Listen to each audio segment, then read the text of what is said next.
多个古文明预言，人类的未来早已注定。地球文明已经经历多个循环轮回，下一次轮回即将到来。印度神童阿南德的预言曾凭借极高的准确性火遍全球，而他自称所采用的预言法是印度吠陀占星术。但这一本失传的上古预言奇书中，比吠陀占星术更早预言了地球轮回的真相。书中揭秘了一种叫推演密码的古代秘术，曾被皇室垄断，作为帝王预言术。这个预言到底说了什么呢？新来的朋友们点个关注，带您了解更多精彩内容。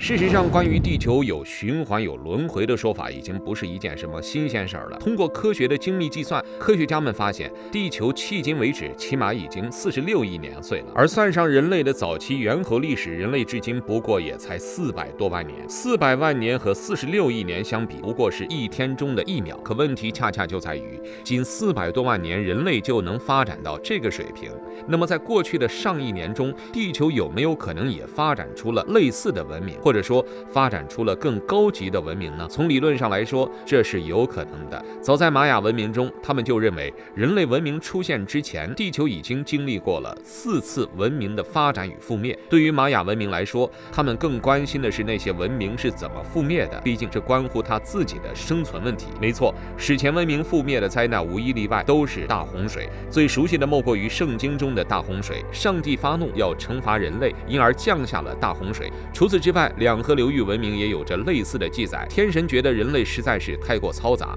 也打算用洪水消灭掉他们。印度神话中也是如此，人类社会处于无秩序的混乱之中，毁灭神发动大洪水来毁灭世界，就是为了开启新世界。如果说一个民族一个神话对史前大洪水的记载是意外的话，那么多个民族多个神话的共同记载就让人不得不怀疑远古人类是否发现了地球轮回的证据。也有人认为这些不过是早期人类对于水患的恐惧，是一种夸张了的想象。但从文字记录来看，这些水患并不是简单的水灾，而是需要人躲到高山之上才能保住性命的大洪水。更何况根据当下的科学技术发现，如今的沙漠其实就是史前大洪水的遗迹。众所周知，沙子的形成离不开水流的侵蚀作用，这种水流或是来自河流流动，或是来自海洋潮汐。海洋潮汐显然不足以在短时间内形成规模庞大的沙漠，因而只有河流流动这一种可能。而科学家恰恰在众多沙漠之下发现了潜藏的地下水系，但由于在某个时间，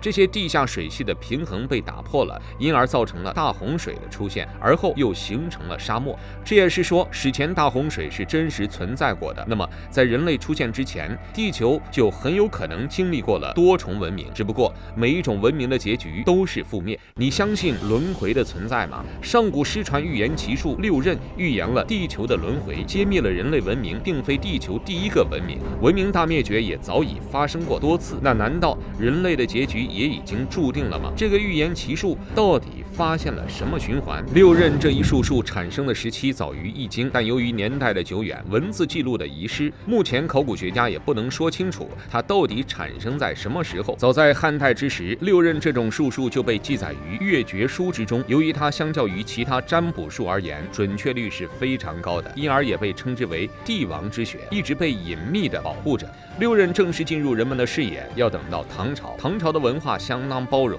当时还积极与周边的国家相往来，其中一个国家就是印度。当时有一个名叫瞿昙悉达的印度人来到唐朝，对我国古代的星象记录非常感兴趣，不仅深入研究，还写出了《开元占经》这本书。这本书的一个主要思想就是瞿昙悉达认为天上的星象是遵循一定规律发生变化的，而它每发生一次变化，人类世界也会相应的发生变化。为了研究这种对应关系，瞿昙悉达翻阅了大量的古籍，最终找到了一种名叫6刃的术数。通过分析，瞿昙悉达发现这6刃术数其实种类繁杂且准确度不一，而传说中的帝王之术说的正是大6刃。大6刃有着非常深厚的星象学背景，它的起点就是星象的变化。那么又如何来看星象的变化呢？简单来说，就是看太阳在某个时间相对于地球的位置，根据这个位置再去寻找历朝历代关于星象的记录以及当时社会的变化，在这2项大数据的基础之上再去总结其中的规律。不难看出，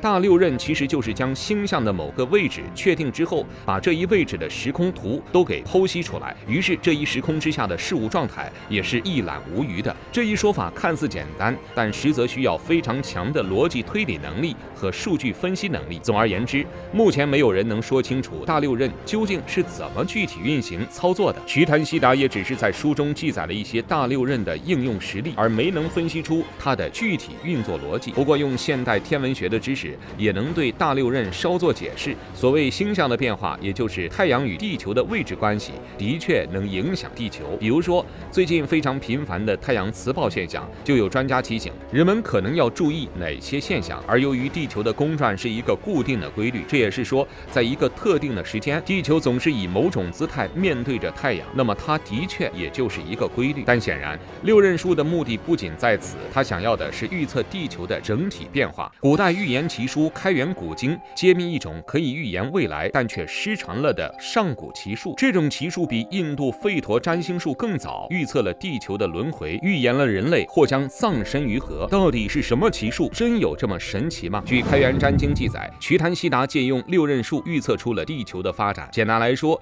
就是从一个虚无到虚无的过程，在两个虚无之中还存在着洪荒、雾现、雾生等多个过程。通俗点来说，就是地球原本是不存在的，之后地球就产生了，这也就是所谓的洪荒。洪荒发展了很多年，终于有了生命的迹象，这一迹象又发展了很多年，真正的生命体出现了，大自然变得非常活泼生动，保持着这样的一片生机，整个地球发展势头良好，出现了文明。瞿昙悉达也不知道这种文明会持续多久，但地球会发展到鼎盛时刻，鼎盛时刻也就意味着更为强大的文明出现。然而当这一强大文明出现之时，星象也会发生重大的变化，这一变化类似当下的潮汐，潮汐会引发大量的海水乱窜，继而陆地被淹没，文明覆灭。如此一来，地球也就进入了衰退的时期。在衰退的时期，万物也是重新生长、重新发展的，新的文明也会出现。但是新的文明出现之后，也是没法抵抗地球发展的总趋势的，因而这个文明也是以覆灭的结局告终，最终地球再一次进入虚无。当然，这次虚无之后，地球可能要等待很多年才会再一次的重启自身。不难看出，瞿昙悉达这套对地球未来的预测是相当有意思的。用现代人的眼光来看，你并不是很能确定眼下的人类文明究竟是处于哪一阶段的文明，究竟是繁盛时期的文明呢，还是衰退时期，又或是发展时期。这也是说，不管是哪一时期的文明，都有可能面临着覆灭的可能。更关键的或许还在于，就算人类文明是处于巅峰状态时期的文明，那它也逃不过覆灭，这就有点悲剧意味了。当然，结合瞿昙悉达所说的大洪水来看，目前人类文明不大可能会被大洪水所淹没，而是有可能会被自己所创造的核技术给打败。因而从这个角度来说，这种预测还是具有一定的警示意义的。但是切不可将这种预测当真。事实上，就连当下的科学也不敢如此预测地球的未来。原因很简单，科学虽然力求把握客观真理，把握客观规律，可实际上地球许多事情的发生